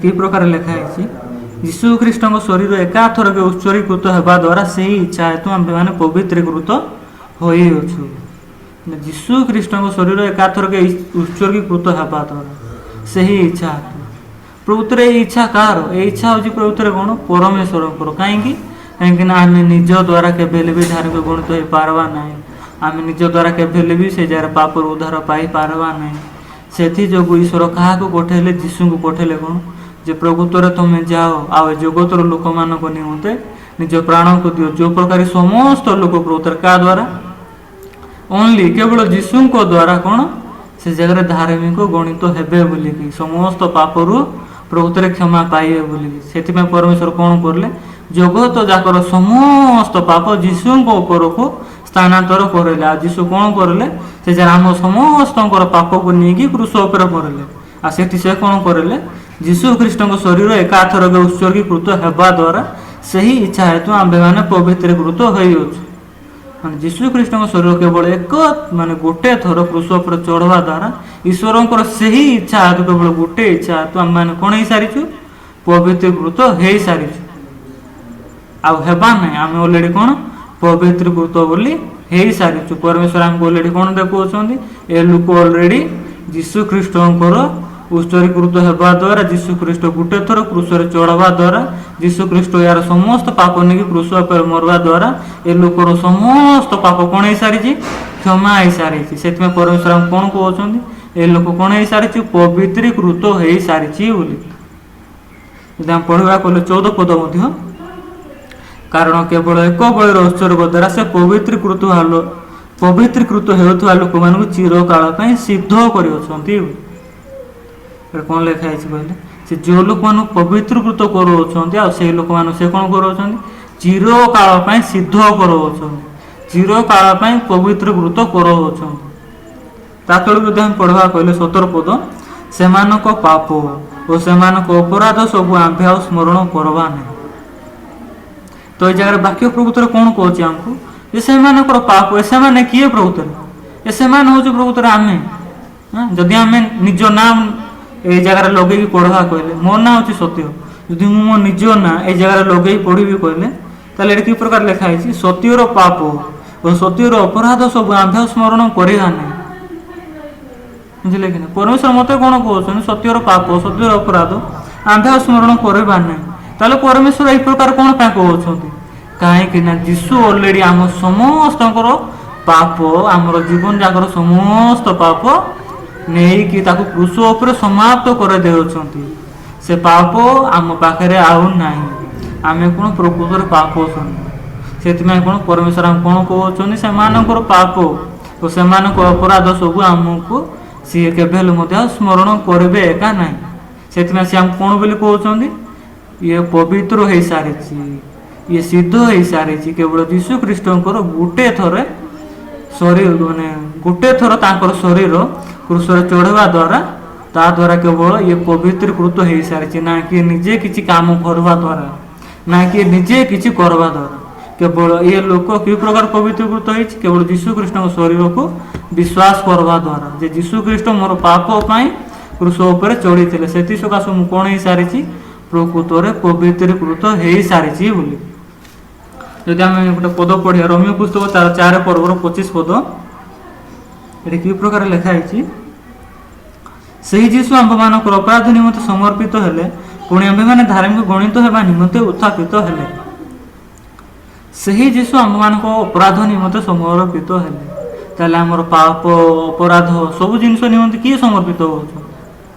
जीशु बाबू अच्छा देखा गले आम आमर पाप निमंते समस्त अधर्म निमंते प्रत्येक आम दंड पाइबार थिला किंतु जेहेतु कि ईश्वर आम निरुपाय थिबा अवस्था ख्रीष्ट को पठेले आम निमंते कौन मृत्युभोग अधार्मिक मानक निमंते मृत्युभोग करने से आमर पाप बोहिकी क्रूस उपर मरबे जहाद्वारा कि आम कौन हो पारबा पाप मुक्त हो पार पवित्रकृत हो पारबा से सकाश कौन ईश्वर आमर कौन यीशु ख्रीष्ट आमर कौन समस्त पाप को लेकिन क्रूस उपर मरले से कौन ए वाक्य कौन कहूँ से जीशु आम मानक अपराध निमंते समर्पित हेले पुणी आम मैंने धार्मिक गणित होगा निमंते उत्थापित हेले तो से जगह कौन जीशु तृतीय दिन में उठाऊँ कौन जो प्रकार आम प्रकृतर कौन बोली गणित होगा धार्मिक बोली प्रकृतर गणित होगा ताले प्रकृतर आम क्या देखिले प्रकृतर से जगह धार्मिक हो पार केवल जीशु को देखिले आम निजक देखिले केवल धार्मिक निजक केवल देखिले निजक देखिले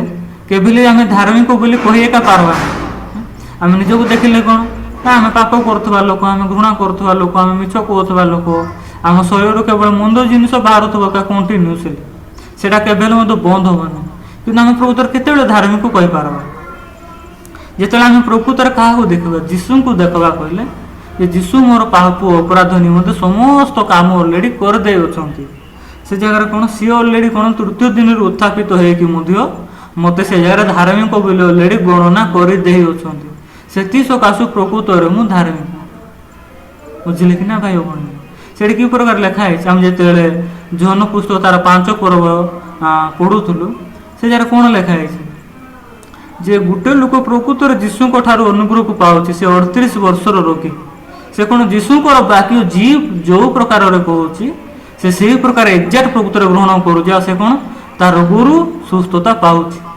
कि अलग लोक मैंने पाऊना कौन से एबे भी ट्राए करुँच भी से जगह जीशु अच्छा से भी कौन ट्राए करुँच निजे चेष्टा करुँच कौन रोगरू सुस्थता पाइबापी पानी भितर डेईकी सुस्थता पाइबापी प्रकृतर सबुठ सहज कौन जीशु को देखाटा ना निजे काम करके सुस्थता पाइबाटा जीशु को देखाटा से जगह कौन केवल जीशुकर गोटे वाक्य को से 38 वर्षर रोगी ग्रहण करला से द्वारा से कौन तार समस्त रोगर सुस्थता पाइला ताले आम प्रकृतर को प्रकार सुस्थता को पाइबा आम प्रकृतर को प्रकार आम समस्त पापर क्षमा को पाइबा आम कि प्रकार प्रकृतर धार्मिक हो पार निजक देखिले ना निजर काम को देखिले केवल हो पारबानी केवल क्या देखिले से जीशु ख्रीष्ट को देखिले से 38 वर्ष रोगी कि प्रकार सुस्थता पाँच केवल से जीशु जो प्रकार कहते से प्रकार ग्रहण करें कौन ये जगह कि प्रकार कहते निजक पवित्र सिद्ध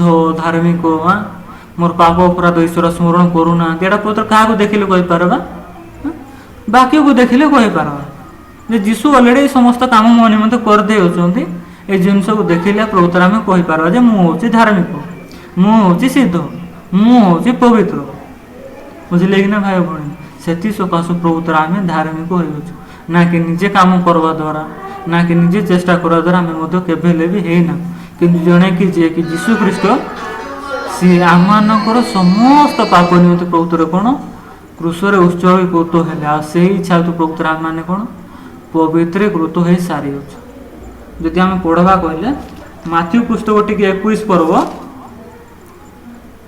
31 पद टी पढ़ा माथ्यू पुस्तक तार 21 पर्व 31 पद ये कौन लिखाई यही दुही को मध्य किए पिता इच्छा साधन कला से कहले प्रथम जनक जीशु से कहले मुझे सत्य कहूँ करग्राही बेश्या मैंने तुम आगे ईश्वर राज्य ପ୍ରବେଶ କରିଅଛନ୍ତି ବୋଲି। ତାହେଲେ ଏଠି ଏ ପ୍ରକାର କ'ଣ ପାଇଁ ଲେଖା ହେଲା? ସ୍ୱର୍ଗ କ'ଣ ବେଶ୍ୟାମାନଙ୍କର ଜାଗା କି? ସ୍ୱର୍ଗ କ'ଣ କରଗ୍ରାହୀମାନଙ୍କର ଜାଗା କି? ନା ଧାର୍ମିକମାନଙ୍କର ଜାଗା? ଧାର୍ମିକମାନଙ୍କର ଜାଗା। ତାହେଲେ ଏଠି ବାକ୍ୟ କି ପ୍ରକାର କହୁଛି? କରଗ୍ରାହୀ ବେଶ୍ୟାମାନେ ପ୍ରଭୁତ୍ୱ ସ୍ୱର୍ଗ ରାଜ୍ୟରେ ପ୍ରବେଶ କରୁଅଛନ୍ତି। ହେଲେ ଏଇଟା କି ପ୍ରକାର? ଯଦି ଆମେ ଦେଖିବାକୁ ଗଲେ ଜୋହନ ପୁସ୍ତକ 8 ପର୍ବରେ ଗୋଟେ ବେଶ୍ୟାକ୍ରମରେ ଧୂର୍ତ୍ତା ଜଣେ ସ୍ତ୍ରୀ ଲୋକକୁ ଧରା ହେଇଛି। ତ ସେଇ ଜାଗାରେ ସିଏ କ'ଣ ତାର ଆଶା ସବୁ କିଛି ମରିଯାଉଛି ଯେ କ'ଣ ମୁଁ ନିଜେ କ'ଣ କରିକି ପ୍ରଭୁତ୍ୱରେ ଲୋକମାନଙ୍କ ହାତରୁ ରକ୍ଷା ପାଇବି। କିନ୍ତୁ ଯୀଶୁ ତାକୁ କ'ଣ କହୁଛନ୍ତି? ଗୋ ନାରୀ, ମୁଁ ତୁମମାନଙ୍କୁ ଦଣ୍ଡ ନିଅ ବୋଲି ବିଚାର କରୁନାହିଁ। ତ ଯୀଶୁଙ୍କର ଗୋଟେ ବାକ୍ୟ ସେ ଶୁଣି କ'ଣ ସେ ଜାଗାରେ ଶାନ୍ତିରେ ଚାଲି ଯାଉଛି। ତାର ସମସ୍ତ ପାପ ପ୍ରଭୁତ୍ୱରେ ସେ ଜାଗାରେ କ୍ଷମା ହେଉଛି। ତାହେଲେ ଏଇ କରଗ୍ରାହୀ ବେଶ୍ୟାମାନେ ପ୍ରଭୁତ୍ୱ କି ପ୍ରକାରରେ ସେ ଜାଗାରେ ସ୍ୱର୍ଗ ରାଜ୍ୟରେ ପ୍ରବେଶ କରୁଅଛନ୍ତି? ସେଇଟା କେବଳ ଯୀଶୁଙ୍କର ବାକ୍ୟକୁ ବିଶ୍ୱାସ କରିବା ଦ୍ୱାରା, ଯୀଶୁଙ୍କର କର୍ମକୁ ବିଶ୍ୱାସ କରିବା ଦ୍ୱାରା। ଯଦ୍ୟପି ବି ସେମାନେ କରଗ୍ରାହୀ, ଯଦ୍ୟପି ବି ସେମାନେ ବେଶ୍ୟା, କିନ୍ତୁ ପ୍ରକୃତରେ କ'ଣ ସେମାନେ ଯୀଶୁଙ୍କର ବାକ୍ୟକୁ ବିଶ୍ୱାସ କରିଅଛନ୍ତି। କ'ଣ ଯୀଶୁଙ୍କ ରକ୍ତ ଦ୍ୱାରା ପ୍ରକୃତରେ ମୁଁ କ'ଣ ହେଇସାରିଛି? ପବିତ୍ରକୃତ ହେଇସାରିଛି। ସେଥି ସକାଶୁ ମୁଁ କ'ଣ ଧାର୍ମିକ ବୋଲି ଗଣିତ ହେଇସାରିଛି। ସେଥି ସକାଶୁ କ'ଣ ଈଶ୍ୱର ମୋର ପାପ ଅପରାଧକୁ ଆଉ କେବେ ମଧ୍ୟ ସ୍ମରଣ କରୁନାହାନ୍ତି। ସେଥି ସକାଶୁ କ'ଣ ମୁଁ ପ୍ରକୃତରେ ସ୍ୱର୍ଗକୁ ଯାଇପାରିବି। ବୁଝିଲେ କି ନା ଭାଇ ଭଉଣୀ? ଏଠି କି ପ୍ରକାର ଲେଖା ଅଛି? କ'ଣ କରଗ୍ରାହୀ ବେଶ୍ୟାମାନେ ପଶୁ ଅଛନ୍ତି ବୋଲି ପ୍ରକୃତରେ କ'ଣ ଈଶ୍ୱର ଏମାନଙ୍କର ପାପ, ଏମାନଙ୍କ ଅପରାଧ ସମସ୍ତ ଜିନିଷ ପ୍ରକୃତରେ କ'ଣ କ୍ଷମା କରୁଅଛନ୍ତି। ଏମାନେ କ'ଣ ସ୍ୱର୍ଗ ରାଜ୍ୟରେ ପ୍ରବେଶ କରୁଅଛନ୍ତି। ବୁଝିଲେ କି ନା? ଯଦ୍ୟପି ବି ଆମେ ନିଜକୁ ଦେଖିଲେ ଏମାନଙ୍କ ସହିତ ସମାନ ଲୋକ, କିଛି ଅଲଗା ନାହିଁ। କିନ୍ତୁ ଏମାନଙ୍କ ପରି ଈଶ୍ୱର ମଧ୍ୟ ଆମର ସମସ୍ତ ପାପ କୃଷ ଉପରେ ସମାପ୍ତ କରିଦେଉଛନ୍ତି। ଆମେ କ'ଣ ବୋଲି ଡାକୁଅଛନ୍ତି? ଧାର୍ମିକ ବୋଲି ଡାକୁଅଛନ୍ତି, ପବିତ୍ର ବୋଲି ଡାକୁଅଛନ୍ତି, ସିଦ୍ଧ ବୋଲି ଡାକୁଅଛନ୍ତି। ତାହେଲେ ଆମେ କାହାର କଥା ଶୁଣିବା ଦରକାର? ଯୀଶୁଙ୍କର କଥା ଶୁଣିବା ଦରକାର। ବାକ୍ୟ ଯେଉଁଟା କହୁଛି ସେଇଟାକୁ ଦେଖିବା ଦରକାର। ନା ମୋର ଚିନ୍ତା ଯେଉଁଟା କହୁଛି ପ୍ରକୃତରେ ସେଇଟାକୁ ଦେଖିବା ଦରକାର। ନା ମୋ ଶରୀରରେ ଯେଉଁଟା ଜିନିଷ ମୋତେ ଦେଖାଯାଉଛି ପ୍ରକୃତରେ ସେଇ ଜିନିଷକୁ ମୁଁ ଦେଖିବା ଦରକାର ଆଉ ବିଶ୍ୱାସ କରି ବଞ୍ଚିବା ଦରକାର। ପ୍ରକୃତରେ କାହାକୁ ଦେଖିଲେ ମୁଁ ପ୍ରକୃତରେ ସେଇ ଜାଗାରେ ସ୍ୱର୍ଗ ରାଜ୍ୟରେ ପ୍ରବେଶ କରିପାରିବି? ସେଇଟା ହେଉଛି କେବଳ କ'ଣ ଯୀଶୁଙ୍କର ବାକ୍ୟକୁ ଦେଖିଲେ ହେଇପାରିବ, କିନ୍ତୁ ନିଜକୁ ଦେଖିଲେ କେବେ ମଧ୍ୟ ହେଇପାରିବ ନାହିଁ। ଯୀଶୁଙ୍କ ବାକ୍ୟକୁ ଦେଖିଲେ, ଯୀଶୁଙ୍କୁ ଦେଖିଲେ ଆମେ ପ୍ରକୃତରେ କ'ଣ କହିପାରିବା? ମୁଁ ଧାର୍ମିକ, ମୁଁ ସିଦ୍ଧ, ମୁଁ ପବିତ୍ର। କେବଳ ଆମେ ଯୀଶୁଙ୍କୁ ଦେଖିଲେ କହିପାରିବା। କାରଣ ଯୀଶୁ ଆମେ ପାରିଲୁ ନାହିଁ କହିକି ଯୀଶୁ ଆମ ନିମନ୍ତେ ସମସ୍ତ କାମ କରିଦେଲେ। ଆମେ ଗୋଟେ ଲାଷ୍ଟ ବାକ୍ୟ ପଢ଼ିବା, ତାପରେ ସରାଇବା। ରୋମିଓ ପୁସ୍ତକ ତାର 8 ପର୍ବ 30 ପଦ। ରୋମିଓ ପୁସ୍ତକ ତାର 8 ପର୍ବ 30 ପଦ। ଏଟା କ'ଣ ଲେଖା ହେଇଛି? ଆଉ ଯେଉଁମାନଙ୍କୁ ସେ ପୂର୍ବରୁ ନିରୂପଣ କରିଥିଲେ ସେମାନଙ୍କୁ ସେ ମଧ୍ୟ ଆହ୍ୱାନ କଲେ, ପୁଣି ଯେଉଁମାନଙ୍କୁ ସେ ଆହ୍ୱାନ କଲେ ସେମାନଙ୍କୁ ସେ ମଧ୍ୟ ଧାର୍ମିକ ବୋଲି ଗଣିଲେ, ଆଉ ଯେଉଁମାନଙ୍କୁ ସେ ଧାର୍ମିକ ବୋଲି ଗଣିଲେ ସେମାନଙ୍କୁ ସେ ମଧ୍ୟ ଗୌରବାନ୍ୱିତ କଲେ। ଏଠି କ'ଣ ଲେଖା ହେଇଛି? ଯେଉଁମାନଙ୍କୁ ପ୍ରଭୁ ପୂର୍ବରୁ ନିରୂପଣ କରିଥିଲେ ସେମାନଙ୍କୁ ସେ କ'ଣ କରୁଛନ୍ତି? ଆହ୍ୱାନ କରୁଅଛନ୍ତି। ଯଦି ଆହ୍ୱାନ କରୁଅଛନ୍ତି କହିଲେ କ'ଣ ପ୍ରତ୍ୟେକ ଲୋକ କ'ଣ ସେ ଜାଗାରେ ପାପୀ ଥିଲା ଅବସ୍ଥାରେ ପ୍ରକୃତରେ ଈଶ୍ୱର ସମସ୍ତଙ୍କୁ ଡାକି ଅଛନ୍ତି। ତାହେଲେ କ'ଣ ପାପୀ ଥିଲା ଅବସ୍ଥାରେ ଡାକିଲେ ଆଉ ପାପୀ କରିକି ଛାଡ଼ିକି ଚାଲିଗଲେ କି? ନାହିଁ। ସେ ଜାଗାରେ କ'ଣ କରିଅଛନ୍ତି? ଯେଉଁମାନଙ୍କୁ ସେ ଆହ୍ୱାନ କଲେ, ଯେଉଁ ପାପୀମାନଙ୍କୁ ପ୍ରକୃତରେ ସେ ଆହ୍ୱାନ କଲେ। ଯୀଶୁ କ'ଣ କହୁଛନ୍ତି? ମୁଁ ଧାର୍ମିକମାନଙ୍କୁ ଆହ୍ୱାନ କରିବା ନିମନ୍ତେ ଆସିନାହିଁ, କିନ୍ତୁ କାହାକୁ ଆହ୍ୱାନ କରିବା ନିମନ୍ତେ ଆସିଅଛି? ପାପୀମାନଙ୍କୁ ଆହ୍ୱାନ କରିବା ନିମନ୍ତେ ଆସିଅଛି। ଯଦି ଯୀଶୁ ପାପୀମାନଙ୍କୁ ଆହ୍ୱାନ କରୁଅଛନ୍ତି କହିଲେ ତାହେଲେ ପାପୀମାନଙ୍କୁ ପ୍ରକୃତରେ କ'ଣ ପାପୀ କରିକି ଛାଡ଼ି ଦେଇକି ଚାଲି ଯାଇଅଛନ୍ତି? ନାହିଁ। ଯଦି ଆପଣମାନେ ବାକ୍ୟକୁ ଦେଖିବେ କହିଲେ କ'ଣ ଲେଖା ହେଇଛି?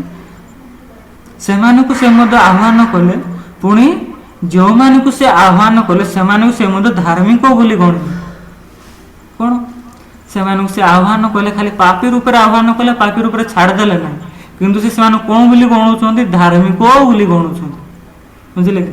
ତାହେଲେ ଯୀଶୁ ଆମକୁ କ'ଣ ବୋଲି ଗଣୁଛନ୍ତି? ପ୍ରଭୁ ଧାର୍ମିକ ବୋଲି ଗଣୁଛନ୍ତି ନା ପାପୀ ବୋଲି ଗଣୁଛନ୍ତି? ଯଦି ଆମେ ବାକ୍ୟକୁ ଦେଖିବା କହିଲେ ଈଶ୍ୱର ଆମକୁ କ'ଣ ବୋଲି ଗଣୁଛନ୍ତି? ଧାର୍ମିକ ବୋଲି ଗଣୁଛନ୍ତି। ଯଦ୍ୟପି ବି ଆମେ ଯୀଶୁଙ୍କ ପାଖକୁ ପାପୀ ରୂପେ କ'ଣ ନା ଆହ୍ୱାନ ହେଇକି ପ୍ରକୃତରେ ଆସିଅଛୁ, ଆମ ହୃଦୟରେ ପାପ ନେଇକି ଆସିଅଛୁ, କିନ୍ତୁ ପ୍ରକୃତରେ କ'ଣ ଯୀଶୁ ଆମକୁ କେବେ ହେଲେ ମଧ୍ୟ ପାପୀ କରିଦେଇକି ଛାଡ଼ି ଦେଇନାହାନ୍ତି, କିନ୍ତୁ କ'ଣ ଆମକୁ ସେ ଯାହାର ଧାର୍ମିକ କରାଉଛନ୍ତି। ସେଥିପାଇଁ ସେ କ'ଣ ଆମକୁ କ'ଣ କହୁଅଛନ୍ତି? ଧାର୍ମିକ ବୋଲି କହୁଅଛନ୍ତି। ବୁଝିଲେ କି ନା? ସେଥିପାଇଁ କ'ଣ ଯୀଶୁ ଆମର ସମସ୍ତ ପାପ, ଆମର ସମସ୍ତ ଅପରାଧ, ଆମର ସମସ୍ତ କ୍ଲେଶ ନିଜ ଶରୀର ଉପରେ ବହନ କଲେ ଆଉ ତାର ସମସ୍ତ ବେତନ କୃଷ ଉପରେ ଦେଇକି ମରିଲେ। ଆଉ ସେଥି ସକାଶୁ ସେ ଆମେ କ'ଣ କରାଉଛନ୍ତି? ପାପୀରୁ ଧାର୍ମିକ କରାଉଛି। ବୁଝିଲେ କି ଭାଇ ଓ ଭଉଣୀମାନେ?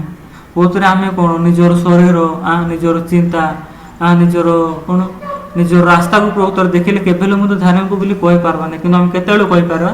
ଯେତେବେଳେ ଆମେ ଈଶ୍ୱରଙ୍କ ବାକ୍ୟକୁ ସେ ଯାହାର ବାକ୍ୟ ଯେମିତି କହୁଛି ସେମିତି ଗ୍ରହଣ କଲେ ଆମେ କ'ଣ ନିଜକୁ ଧାର୍ମିକ, ସିଦ୍ଧ, ପବିତ୍ର ବୋଲି ପ୍ରକୃତରେ କହିପାରୁ।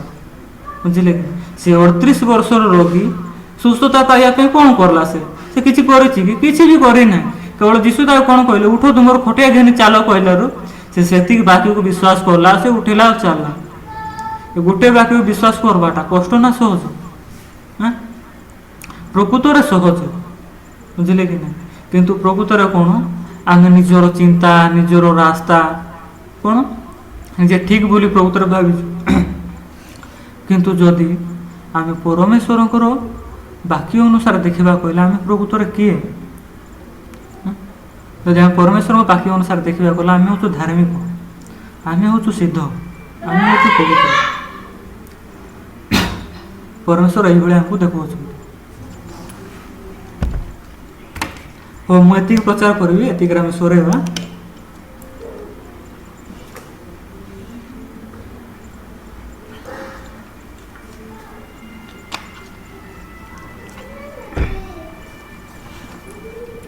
ହଉ, ମୁଁ ପ୍ରାର୍ଥନା କରିବା, ଶେଷ କରିବା। ହଁ ଭଗବାନ ପ୍ରଭୁ, ତୁମର ମହାନାକୁ ଧନ୍ୟବାଦ ଦେଉଛୁ ପ୍ରଭୁ। ଏ ସମୟରେ ମଧ୍ୟ ଆମକୁ ସୁନ୍ଦର ସନ୍ଧ୍ୟାର ସମୟ ଦେଲ ପ୍ରଭୁ। ଯେତେବେଳେ ପ୍ରଭୁ ଦେଖୁଅଛି ପ୍ରଭୁ ଏ ସମୟରେ ପ୍ରଭୁ ସେ ଜାଗାରେ ଅନେକ ଲୋକମାନେ ଅଛନ୍ତି ପ୍ରଭୁ, ସମସ୍ତଙ୍କ ହୃଦୟର ପାପ, କ୍ଲେଶ, ପ୍ରଭୁ ସମସ୍ୟା, ବିଭିନ୍ନ ପ୍ରକାରର ଜିନିଷ ତାଙ୍କ ହୃଦୟରେ ପ୍ରଭୁ ଅଛି।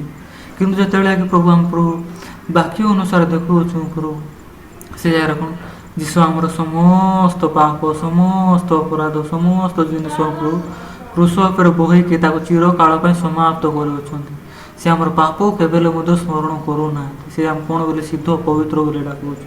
ହଁ ପ୍ରଭୁ, ଏ ସମୟରେ ମଧ୍ୟ ଆମକୁ ଅନୁଗ୍ରହ କର ପ୍ରଭୁ, ଯେପରିକି ଆମେ ମଧ୍ୟ ନିଜର ଚିନ୍ତା କି ନିଜର ବିଳାସ ଏ ବିଷୟକୁ ନ ଦେଖିକି ଯୀଶୁଙ୍କର ବାକ୍ୟ କ'ଣ କହୁଅଛି ପ୍ରଭୁ ସେଇ ଜିନିଷକୁ ଦେଖିବୁ ପ୍ରଭୁ। ଏ ସମୟରେ ମଧ୍ୟ ଯେଉଁ ଭାଇ ଭଉଣୀମାନେ ମଧ୍ୟ ଜଏନ୍ କରିଅଛନ୍ତି ପ୍ରଭୁ, ସମସ୍ତଙ୍କ ହୃଦୟରେ ମଧ୍ୟ ତୁମେ ବାକ୍ୟକୁ ଦିଅ ଏବଂ ବାକ୍ୟ ଦ୍ୱାରା ପ୍ରଭୁ ସମସ୍ତଙ୍କ ହୃଦୟ ଯେପରିକି ମଧ୍ୟ ଶକ୍ତିଶାଳୀ ହେବ, ସେପରି ମଧ୍ୟ ସାହାଯ୍ୟ ମଧ୍ୟ କର ପ୍ରଭୁ। ସମସ୍ତଙ୍କ ହୃଦୟରେ ଯେପରିକି ବାକ୍ୟ ମଧ୍ୟ ରାଜତ୍ୱ କରିବ ପ୍ରଭୁ। ସମସ୍ତେ ମଧ୍ୟ ଯେପରିକି ନିଜକୁ ନ ଦେଖିକି ମଧ୍ୟ ପ୍ରଭୁ ଯୀଶୁଙ୍କୁ ଦେଖିବେ ଏବଂ ଯୀଶୁଙ୍କର ବାକ୍ୟ କ'ଣ କହୁଅଛି ପ୍ରଭୁ ସେଇ ଜିନିଷକୁ ଦେଖିବେ ପ୍ରଭୁ। ସେ ପ୍ରକାର ତୁମେ ମଧ୍ୟ ସମସ୍ତ ଲୋକମାନଙ୍କୁ ପ୍ରଭୁ ଆଶୀର୍ବାଦ ମଧ୍ୟ କର। ହଁ ପ୍ରଭୁ, ଆଜିର ଉପାସନା ମଧ୍ୟ ତୁମ ହସ୍ତେ ସମର୍ପଣ କରିବ ପ୍ରଭୁ। ସମସ୍ତ ଭାଇ ଭଉଣୀମାନଙ୍କୁ ମଧ୍ୟ ତୁମ ହସ୍ତେ ସମର୍ପଣ କରିବ ପ୍ରଭୁ। ଏ ପ୍ରାର୍ଥନାଟି ଯୀଶୁ ଖ୍ରୀଷ୍ଟ ନାମରେ ମାଗୁଅଛି, ଆମେନ୍। ନମସ୍କାର ସମସ୍ତଙ୍କୁ। ବେଶୀ ବେଶୀ ଧନ୍ୟବାଦ ଆପଣମାନଙ୍କୁ ମଧ୍ୟ ଆଜି ଜଏନ୍ କରିଥିବା ସକାଶେ ଏବଂ ବାକ୍ୟକୁ ଶୁଣିଥିବା ସକାଶେ।